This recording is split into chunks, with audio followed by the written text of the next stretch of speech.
오늘도 주일 예배에 참석하신 여러분 환영하고 사랑하고 축복합니다. 옆사람과 인사하십시다. 오늘도 만나서 반갑습니다. 잘 오셨습니다. 은혜 많이 받으세요.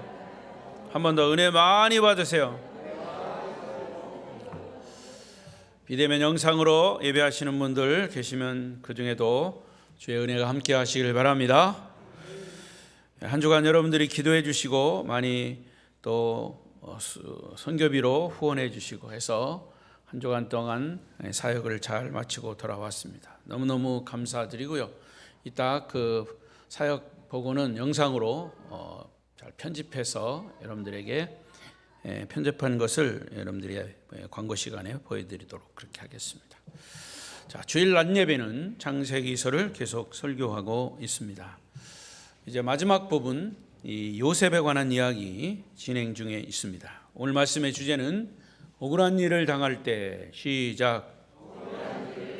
억울한 일을 당할 때. 자, 억울한 일을 당할 때 어떻게 우리가 해야 될까? 성경에서 요셉을 통해서 우리에게 알려주시는 그런 매우 중요한 교훈입니다. 우리가 어려운 억울한 일을 당하는 것은 각자 사람마다 다 달라요. 다 다르지만 그러나 그것을 해결하는 방법은 성경에서 가르쳐주는 방법을 찾아가면 억울한 일을 잘 해결할 수 있다는 얘기죠. 자, 우리나라 옛 속담에 아니 땐 굴뚝에 연기 날까라는 속담이 있습니다. 아니 땐 굴뚝에 연기 날까. 아궁이에 뭔가를 태우니까 굴뚝에서 연기가 나지 않겠느냐 하는 말이죠. 아무것도 태우지 않으면 굴뚝에 연기가 나지 않는다는 것이죠. 다시 말하면 원인이 있으니까 결과가 있다는 말이죠. 하지만 많은 사람들은 원인은 알아보지도 않고 아궁이에 불을 지피지도 않았는데 굴뚝에서 연기 나는 것만 보고 누가 아궁이에 불을 지폈나 보다 그거를 사실로 여긴다 그 말이에요. 그래서 원인은 알아보지도 않고 결과만 가지고 사실로 믿어버립니다. 그래서 어떤 소문을 들으면 그 소문이 사실인지 아닌지 확인해 보지도 않고 그대로 믿어버리는 경우가 요즘 세상에 허다하다 그 말입니다. 아마 사실일 거야. 아니 땐 굴뚝에 연기나? 이런 속담을 거기다 적용시킵니다. 이렇듯 떠도는 얘기를 진실처럼 착각해서 호들갑을 떠는 그런 사람들을 우리는 많이 봅니다. 그런데 오늘 성경 본문은 아궁이에 불을 지피지도 않았는데 굴뚝에서 연기가 나고 있는 상황을 말씀하고 있는 것이죠. 요즘 우리가 살고 있는 이 세상은 컴퓨터의 영향을 받아서 정보가 홍수를 이루고 있습니다. 아니, 정보의 홍수라기보다는 정보의 태풍이 불고 있습니다. 그래서 유명한 사람들, 정치인, 연예인, 체육인, 하다못해 종교인들까지 거짓 루머들이 멀쩡한 사람에게 상처를 주고 아픔을 줘서 괴롭히는 일들이 얼마나 많은지 몰라요. 거짓된 루머를 퍼뜨려 놓고 아니면 말고, 따라해 볼까요? 아니면 말고. 여러분은 절대로 그렇게 하지 마세요. 아니면 말고. 아니면 말고 하는 식이 되어버리니까 당하는 사람 쪽에서는 항상 상처가 되고 평생 그 상처를 안고 살아가요. 결국에 어떤 사람들은 극단적인 선택을 하는데 특히 유명인들은 극단적인 선택을 해버려요. 근데 성경에도 이런 사실들을 누가 하느냐? 성경에 보니까 이 세상 신의 영향이다 그랬어요. 따라하십시다. 이 세상 신. 고무신이 아니에요. 이 세상 신. 마귀라 그 말이에요. 마귀. 이 세상 신, 이 세상 임금이라고 하는 세이튼, 사탄이 그렇게 어지럽히고 있다는 겁니다. 성경은 이 세상에 악한 영향을 끼친 악한 마귀는 사실이 아닌 것을 사실처럼 꾸며서 과장하고 거짓을 퍼뜨려서 사람들을 혼란스럽게 하고 멸망시킵니다. 그게 마귀의 목적이에요. 거기에 넘어가면 안 돼요. 여러분, 사탄이 이 세상 공중권세를 잡고 있는 한 우리가 사는 이 세상에는 거짓은 결코 사라지지 않아요. 오늘 본문에도 사실이 아닌 거짓말로 억울한 누명을 쓰고 고통을 당하는 요셉의 이야기, 여러분 다 잘 아는 이야기예요. 그러나 이게 이야기로 끝나는 게 아니에요. 우리 믿는 사람들은 이 말씀을 통해서 이런 상황에서 우리 어떻게 대처해 나가는지, 방법은 뭔지 이거를 깨우쳐 가자 그 말이에요. 아궁이에는 불을 지피지도 않았는데 굴뚝에는 연기가 나는 꼴이 된 겁니다. 여러분, 주님의 꿈을 품은 사람이라도 모든 길이 다 일사천리로 열리지 않는다라고 하는 사실을 보여주는 장면입니다. 예수 믿는다고 다 그냥 무조건 복 받는 게 아니에요. 오히려 예수 믿으면 더 어려운 일이 열려요. 어려운 일을 당해요. 역설적으로 꿈을 품은 것 때문에 요셉은 오해를 받고 시련도 당하고 고난도 그리고 대가 지불을 해야 오히려 그 꿈이 빛을 발하게 되는 것을 교훈하고 있는 거죠. 요셉도 이제 성공했나 싶었는데 다시 고난이 오고 그 고난을 견뎌내야 했습니다. 보디발의 아내가 요셉을 유혹하는 장면, 그 유혹에 걸려들지 않자 이제 요셉을 향해서 일종의 거짓을 만들어서 스캔들을 만들어서 뒤집어 씌워요. 그러니까 그거를 보고 결과만 가지고 절묘하게 뒤집어 씌우는 그 장면을 보십시오. 창세기 39장 14절 15절 읽어요. 시작. 그 여인의 집 사람들을 불러서 그들에게 이르되 보라, 주인이 이브리 사람을 우리에게 데려다가 우리를 희롱하게 하는도다. 그가 나와 동침하고자 내게로 들어오므로 내가 크게 소리를 질렀다. 그가 나의 소리 질러 부름을 듣고 그의 옷을 내게 버려두고 도망하여 나갔느니라. 여러분 이 장면 아시죠? 오히려 요셉을 이 여인이 유혹했는데 요셉은 그 유혹의 자리를 부르치고 옷을 벗어 붙잡고 늘어지니까 옷을 벗어 던지고 도망갔는데, 자, 이것을 절묘하게 뒤집어 씌우는 거죠. 둘만 중에 누가 진실이냐?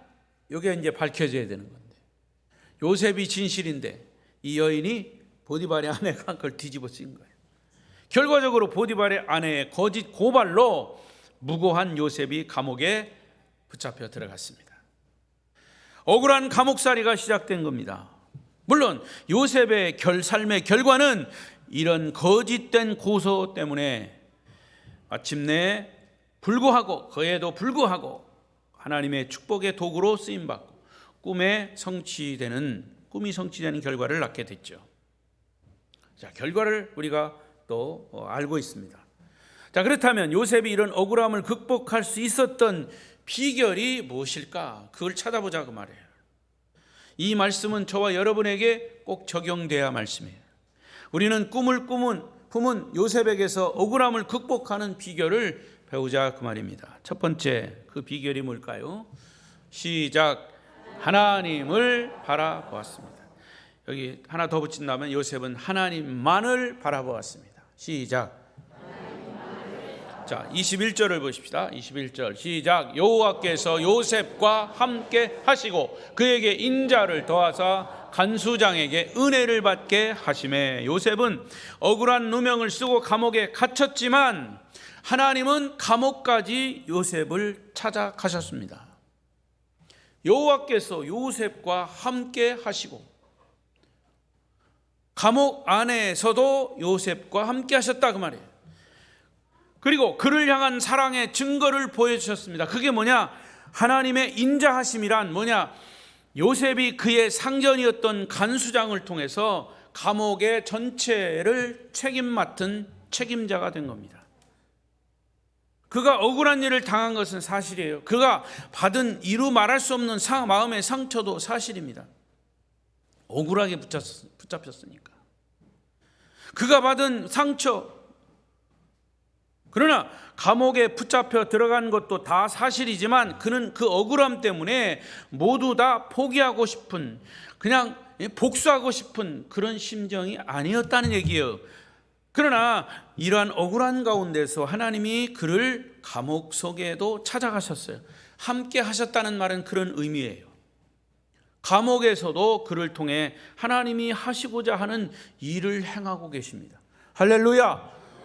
그런데 여기서 우리가 잠시 묵상해야 할 것은, 여러분이 이 부분을 읽을 때 요셉이 어떤 삶을 살든지 상관없이 하나님이 요셉과 무조건 함께 하셨다는 전제를 해서는 안 돼요. 물론 그런 때도 있어요. 우리의 잘잘못과 상관없이, 우리의 성실함과 상관없이 하나님이 특별한 계획을 위해서 우리와 함께 하시고 사용하시는 경우도 있지만, 그러나 그것은 예외, 특별한 예외예요. 하나님이 요셉을 찾아가셨다는 얘기는 무슨 얘기일까? 하나님이 요셉과 함께 하셨다는 대목을 읽을 때 우리는 일반적인 전제를 생각해야 합니다. 어떤 전제냐? 요셉의 어떤 모습 때문에 하나님이 그와 함께 하셨을까? 요셉의 어떤 모습 때문에 하나님이 함께 하셨을까? 야고보서 4장 8절은 우리에게 중요한 영적 원리를 이렇게 제시하고 있습니다. 시작. 하나님을 가까이 하라. 그리하면 너희를 가까이 하시리라. 죄인들아 손을 깨끗이 하라. 두 마음을 품은 자들아 마음을 정결하게 하라. 할렐루야.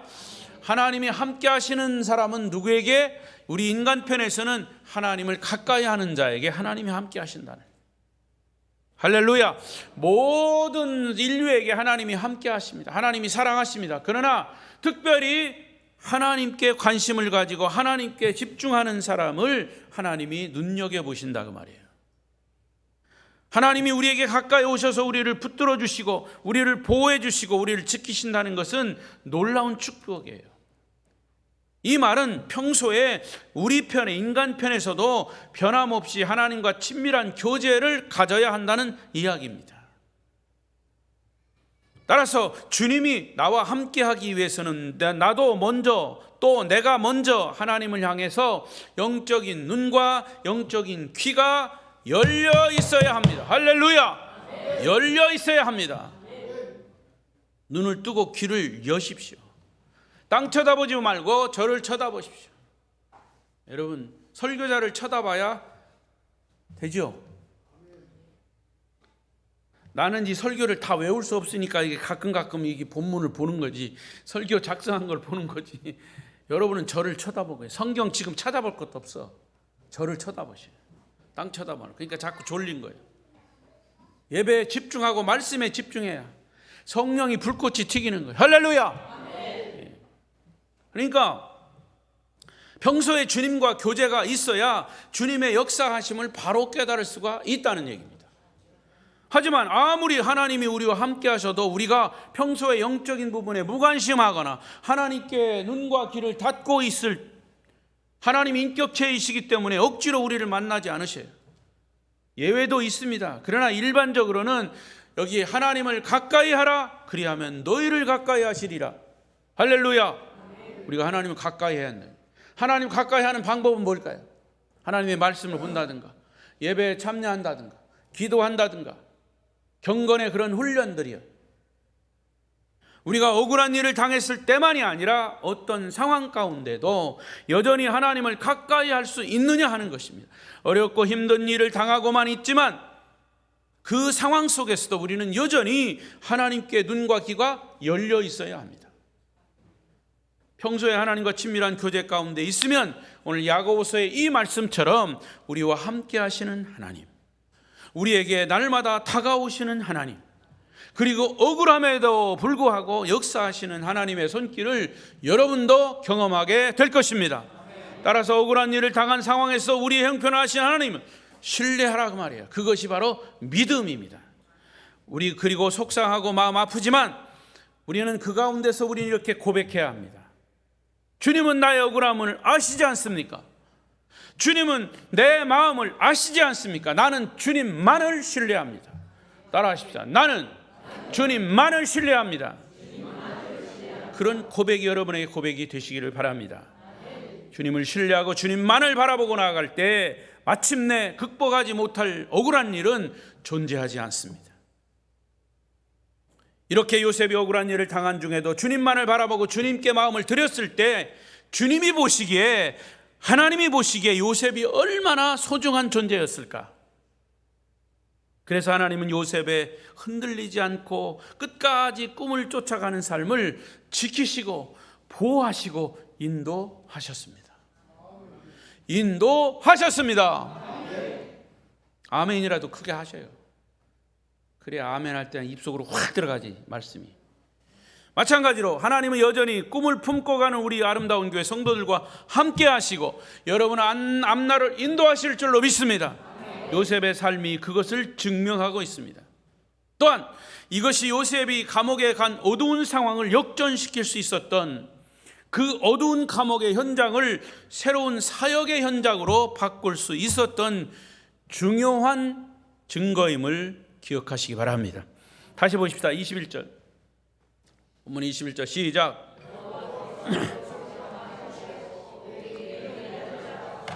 간수장에게 은혜를 받게 하심에, 여러분 아무리 나를 알아주지 않고 나를 믿어주지 않을 때, 그래서 나도 아무도 믿을 수 없는 상황에 처하게 될 때 유일하게 믿을 수 있는 분은 하나님밖에 없어요.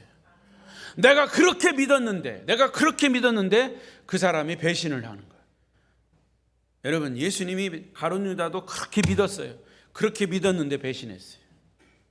베드로도 그렇게 믿었는데 예수님을 3번씩 부인했어요. 그러나 가룟 유다는 영원히 떠나갔고 베드로는 그래도 회개하고 돌아왔어요. 그게 인간의 본성입니다. 죄성입니다. 그래서 인간은 믿을 존재가 아니라 무슨 존재다? 사랑할 존재예요. 그냥 사랑만 하세요.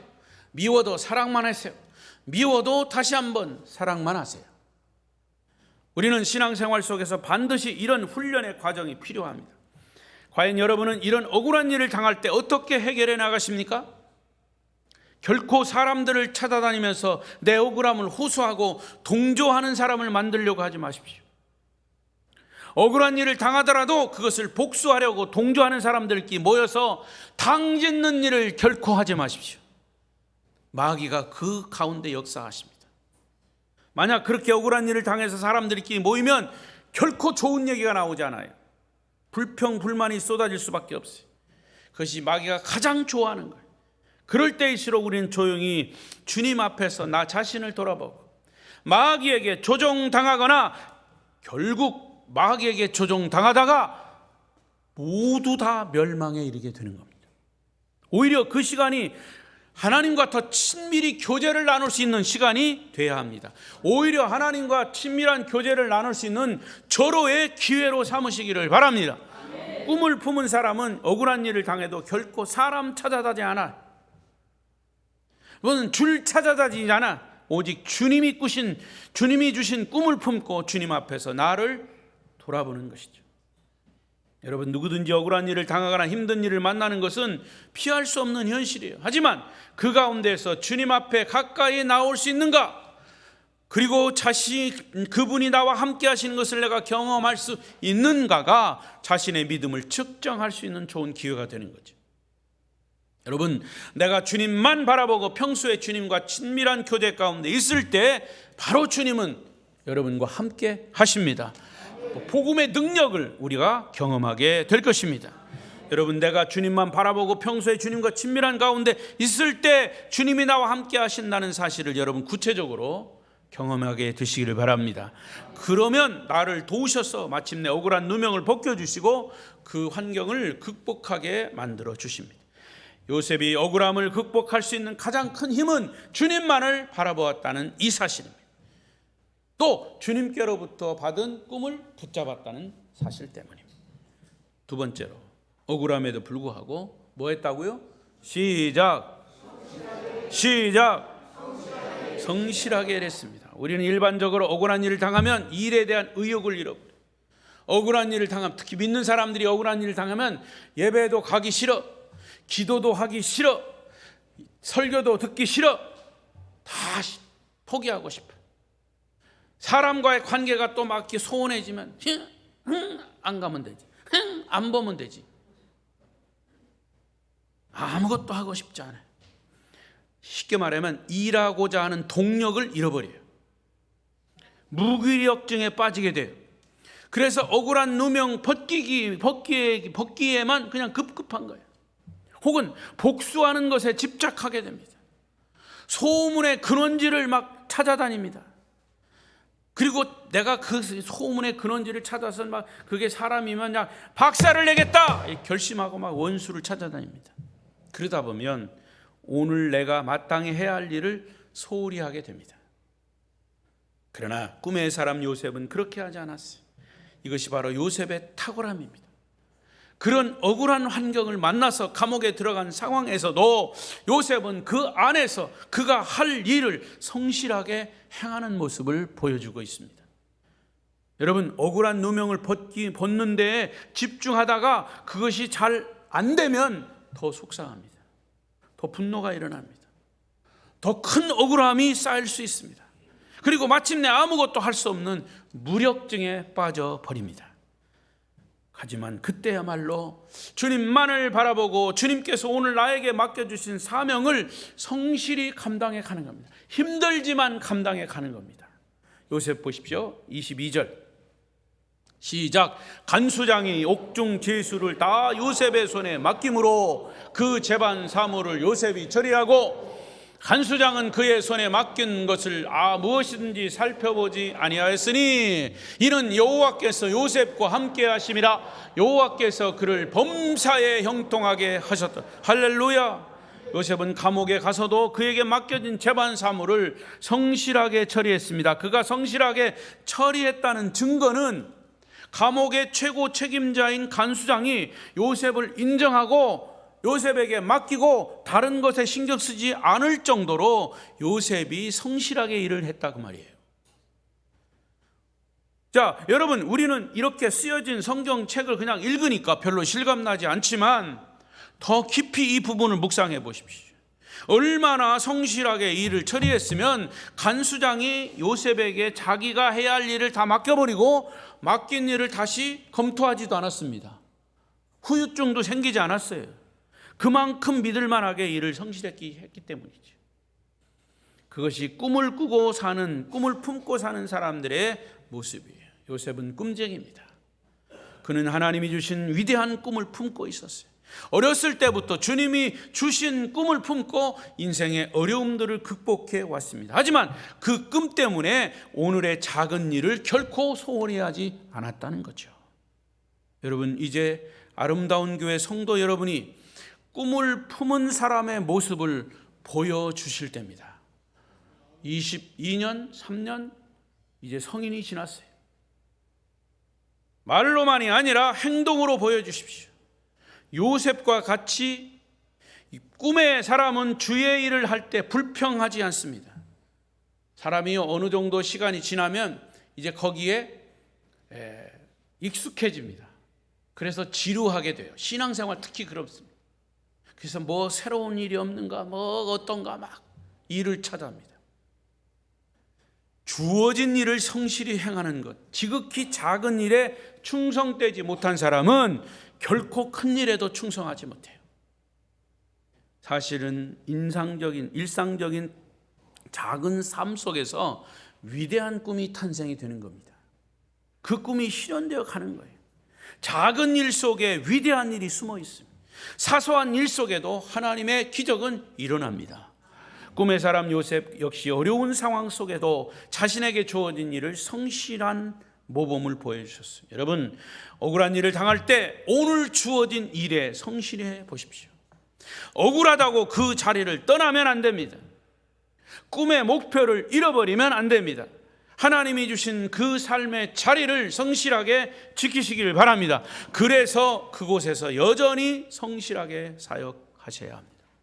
그럴 때 억울함을 극복할 수 있는 거예요. 묵묵히 꿈을 성취해 나갈 수 있습니다. 할렐루야. 마지막 세 번째로 억울함에도 불구하고 어떻게 했다? 시작. 한 번 더. 우리는 일상적인 삶에서 다른 사람들에게 상처를 받으면 더 이상 사람들을 믿지 않게 되죠. 그리고 사람들을 자꾸 피하게 됩니다. 그런데 요셉은 달랐습니다.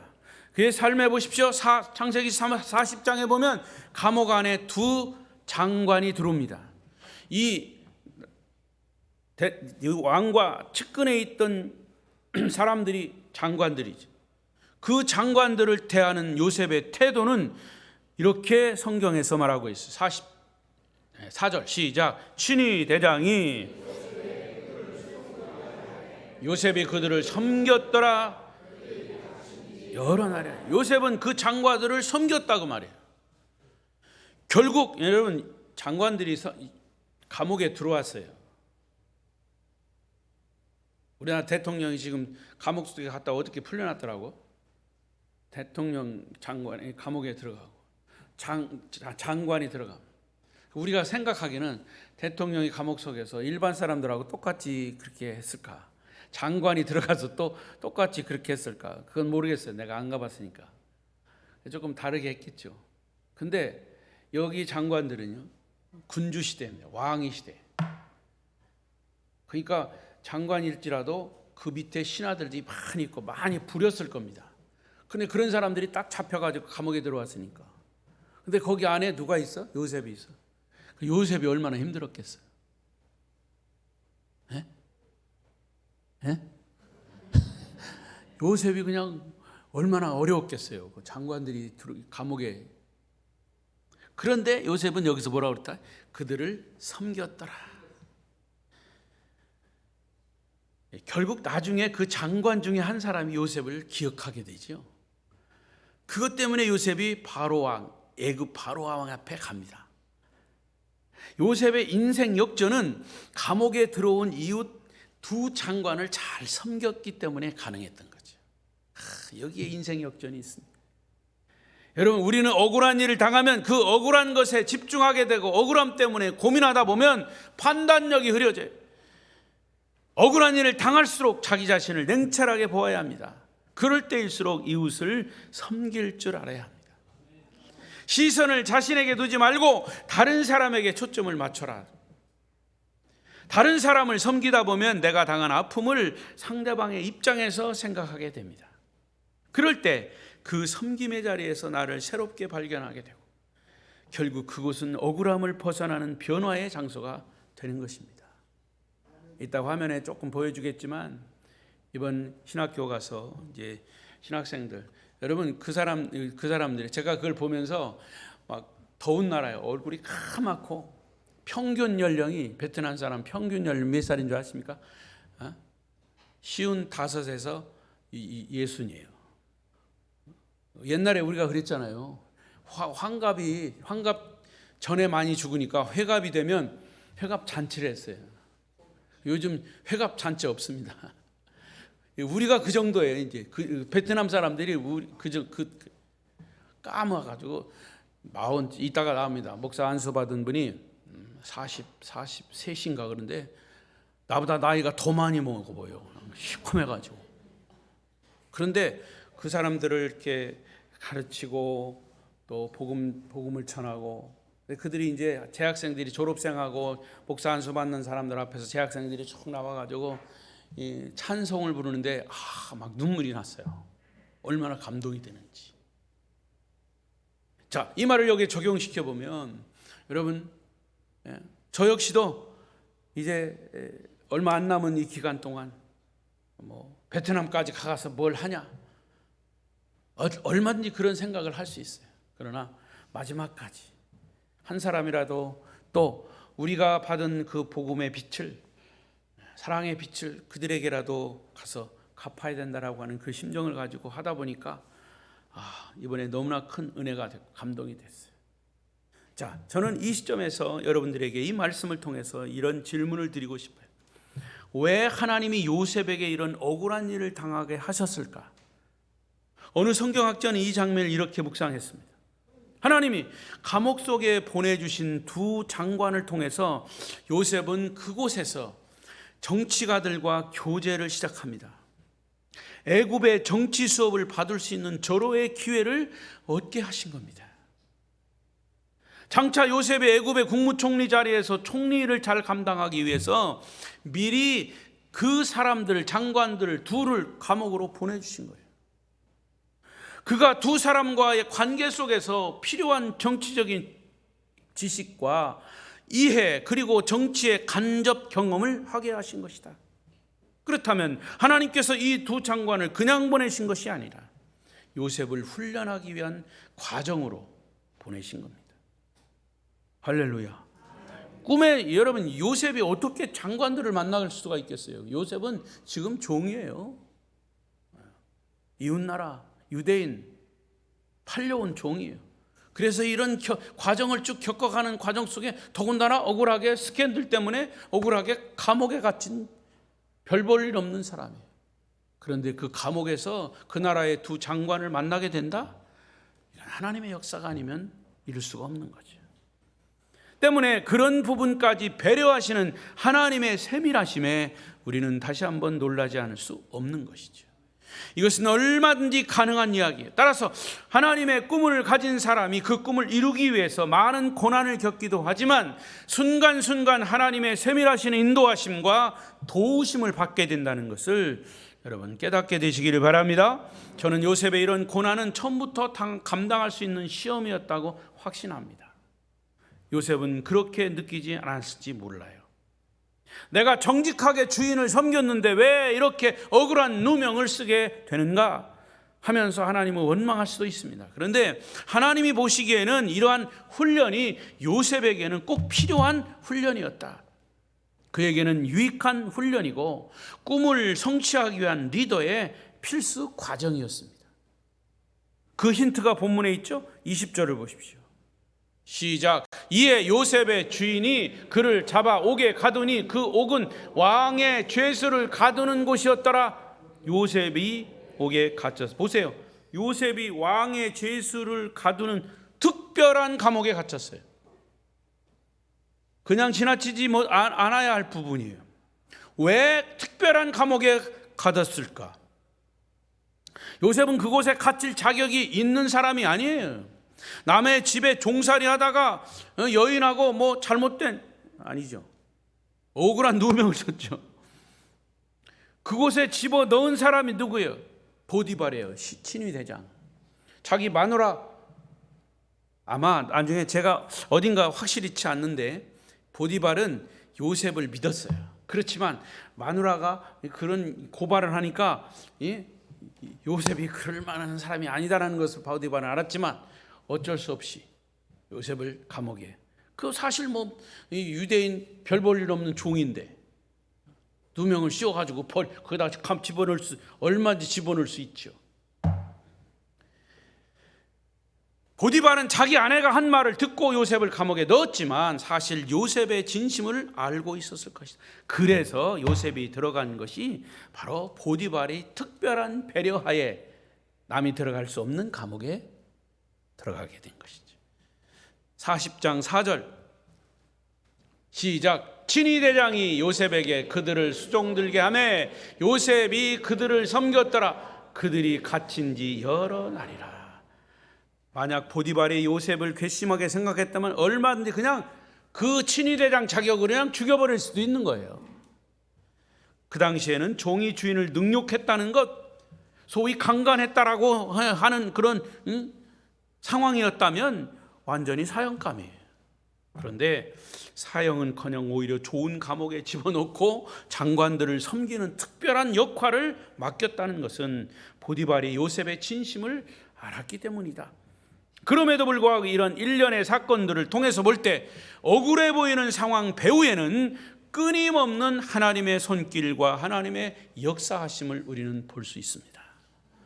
여러분, 이런 사실을 믿으시기 바랍니다. 이런 놀라운 하나님의 손길을 생각해 보십시오. 이것이 바로 하나님의 꿈을 품고 달려가는 사람에게 주시는 하나님의 은총이 아닐 수가 없는 것입니다. 말씀을 맺겠습니다. 성경은 우리에게 계속해서 말합니다. 하나님은 우리가 감당할 수 없는 시험은 결코 허락하지 않으신다. 그리고 그것은 요셉을 더 사용하시기 위한 하나님의 훈련이고 하나님의 계획이고 요셉이 받은 꿈을 이루시기 위한 하나님의 배려가 그 속에 있다. 요셉에게는 이 모든 시험, 고난은 꿈을 이루기 위한 절대적으로 필요했던 하나님의 트레이닝, 훈련이에요. 여러분, 이 오늘 말씀에서 여러분에게 주시는 메시지가 무엇입니까? 여러분은 이 말씀을 어떻게, 무엇을 적용하시겠습니까? 억울한 일을 당할 때 우리는 한탄하거나 다른 사람을 끌어들여서 원망과 불평을 쏟아낼 수 있습니다. 그러나 그것은 마귀가 가장 좋아하는 일에 불과합니다. 하지만 그 상황 속에서도 믿음의 눈을 뜨고 영의 길을 열고 주님만을 바라보면서 맡겨진 일에 성실히 행하고, 그리고 내게 주어진 주변의 이웃들을 잘 섬기십시오. 그러면 그 억울한 일이 새로운 역사를 창조하는 새로운 기회가 될 것입니다. 성도 여러분이요, 요셉 한 사람이 꿈을 품고 나갈 때 어떤 고난도 이겨낼 수 있고, 그 한 사람 때문에 애굽이 살아났고, 그 한 사람 때문에 가족과 고국인 이스라엘 전체가, 민족이 구원을 얻게 되었습니다. 여러분들이 바로 요셉처럼 하나님의 꿈을 품은 주인공들이 되시기를 축복합니다. 축복합니다. 기도하겠습니다.